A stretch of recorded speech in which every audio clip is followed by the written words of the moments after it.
السلام علیکم ناظرین، فیصل وائس یوٹیوب چینل پر خوش آمدید۔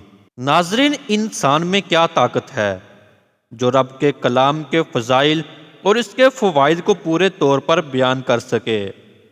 مسلمانوں کی واقفیت کے لیے چند باتیں اس کے فضائل کے متعلق اور چند فائدے بیان کیے جاتے ہیں۔ ناظرین، کلام کی عظمت کلام کرنے والے کی عظمت سے ہوتی ہے۔ ایک بات فقیر بے نوا کے منہ سے نکلتی ہے، اس کی طرف کوئی دھیان بھی نہیں دیتا، اور ایک بات کسی بادشاہ یا حکیم کے منہ سے نکلتی ہے تو اس کو دنیا میں شائع کیا جاتا ہے، اخباروں اور رسالوں میں اس کی اشاعت ہوتی ہے۔ غرض یہ ہے کہ کلام کی عظمت کا پتہ کلام والے کی عظمت سے لگتا ہے۔ اسی قاعدے کی بنا پر اندازہ لگا لو کہ قرآن پاک ایسا معظم کلام ہے کہ اس کے مثل کسی کلام نہیں ہو سکتا، کیونکہ یہ خالق کا کلام ہے۔ ناظرین، صوفیاء اکرام کی تفسیروں سے معلوم ہوتا ہے کہ قرآن میں سب کچھ ہے، لیکن جیسا کہ اس کا شناور ویسی اس کی تحصیل، پھر جہاں تک سمجھنے والے کی سمجھ کی پہنچ وہاں تک اس کی تحقیق۔ اس کی مثال یوں سمجھو کہ ایک جہاز سواریوں سے بھرا ہوا سمندر کی سفر سے آ کر کنارے لگا۔ اس جہاز میں کپتان سے لے کر مسافروں تک ہر قسم کے لوگوں نے سفر کیا، لیکن اگر کسی مسافر سے سمندر کے کچھ حالات دریافت کیے جائیں تو وہ کچھ نہ بتا سکے گا، کیونکہ اس کی نظر فقط پانی کے ظاہری سطح پر تھی، اور اگر خلاصی سے کچھ تحقیق کی جائے وہ وہاں کے حالات کا کچھ پتہ دے گا، اور اگر کپتان سے معلومات حاصل کی جائیں تو وہ اول سے آخر تک کے سمندر کے تقریباً سارے اندرونی حالات بیان کر سکے گا کہ فلاں جگہ اس کی گہرائی اتنے میل تھی اور فلاں مقام پر پانی میں اس قسم کا پہاڑ تھا، میں اپنے جہاز کو اس طرح سے بچا کے لایا، وغیرہ وغیرہ۔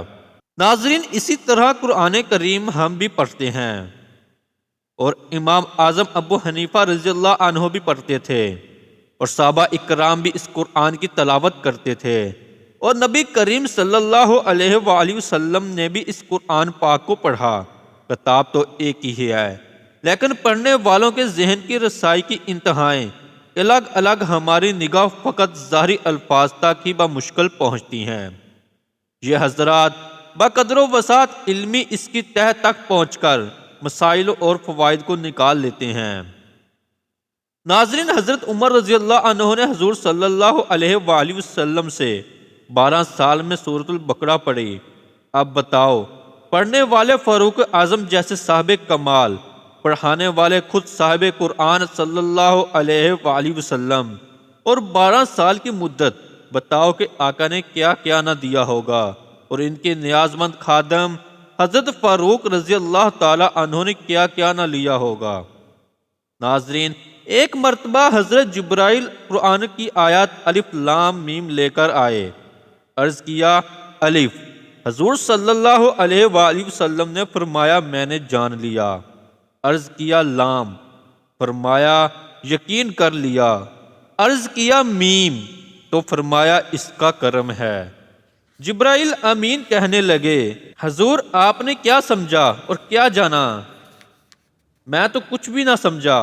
فرمایا یہ میرے اور رب کے درمیان راز ہے۔ ناظرین، ہمارے اس عرض کرنے کی مدعا یہ ہے کہ کوئی بڑے سے بڑا عالم اور بڑے سے بڑا زبان دان قرآن پاک کے متعلق یہ خیال نہ کرے کہ میں نے اس کی حقیقت کو پا لیا۔ قرآن پاک ایک سمندر ناپید کنارے، جتنا جس کا برتن اتنا وہاں سے وہ پانی لے سکتا ہے، لیکن کوئی نہیں کہہ سکتا کہ میرے کوزے میں سارا سمندر آ گیا۔ غرض کہ قرآن کریم حق تعالیٰ کی عظمت کا مظہر ہے۔ جیسے اس کی عظمت کی انتہا نہیں، ویسے ہی اس کی عظمت بے انتہا ہے۔ ناظرین، خیال رہے کہ تمام انبیاء کرام کے معجزے قصے بن کر رہ گئے۔ کوئی معجزہ نہیں جو آج دیکھا جائے، مگر حضور کے بہت سے معجزات تا قیامت رہیں گے، جنہیں دنیا آنکھوں سے دیکھے گی۔ قرآن کریم میں 6666 آیات ہیں۔ ہر آیت حضور کا معجزہ ہے، جن کی مثل بن نہ سکا۔ ان کے پڑھنے سے دل نہیں اکتاتا۔ ایسے ہی حضور کی محبوبیت جو قریباً ہر دل میں آج بھی موجود ہے۔ ہم نے حضور کے نام پر سکھوں و ہندوؤں کو روتے دیکھا، ایسے آپ کا بلند ذکر ہر مجلس ہر زبان پر آپ کا چرچا ہے۔ یہ بھی زندہ جاوید معجزات ہیں جنہیں دنیا دیکھتی ہے اور دیکھتی رہے گی۔ ناظرین، قرآن کریم کے فوائد کا احاطہ کسی کی زبان، کسی کا قلم، کسی کا دل اور دماغ نہیں کر سکتا۔ بس یوں سمجھو کہ یہ عالم کی تمام روحانی، جسمانی، ظاہری، باطنی ضرورتوں کا پورا فرمانے والا ہے۔ اگر ہم حدیث و فقہ کی روشنی میں قرآن کریم کے صحیح معنوں میں عامل بن جائیں تو ہم کو کبھی بھی کسی حاجت میں کسی قسم کا امداد نہ لینی پڑے۔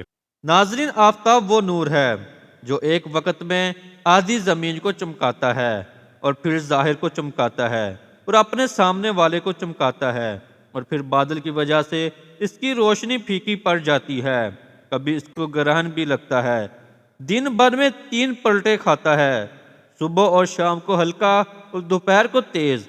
لیکن قرآن کریم آسمان ہدایت کا وہ چمکتا دھمکتا سورج ہے جو بیک وقت سارے عالم کو چمکا رہا ہے، فقط ظاہر کو نہیں بلکہ دل و دماغ کو بھی منور کر رہا ہے۔ نیز اس کی روشنی جیسے میدانوں پر پڑ رہی ہے، اسی طرح پہاڑوں اور غاروں میں اور تہ خانوں میں گرج کے ہر جگہ پہنچ رہی ہے۔ نہ کبھی اس کو گرہن لگے، نہ کوئی بادل اس کی روشنی کو ڈھک سکے۔ ناظرین، آج ہم لوگوں نے اپنی بے علمی کی وجہ سے قرآن کریم کی فیض و برکات کو محدود سمجھ رکھا ہے۔ بعض لوگوں نے تو اپنے عمل سے ثابت کر دیا کہ قرآن کریم فقط اس لیے آیا ہے کہ بیماری اور اسے پڑھ کر دم کر لو اور گھر میں برکت کے واسطے رکھ لو، جب کوئی مرنے لگے تو اس پر یاسین پڑھ دو اور بعد موت اس کو پڑھو، اصالِ ثواب کرو، اور باقی رہا عمل، اس کے لیے قرآن کی کوئی ضرورت نہیں، اس کے لیے فقط انگریزوں کے بنائے ہوئے قوانین ہے۔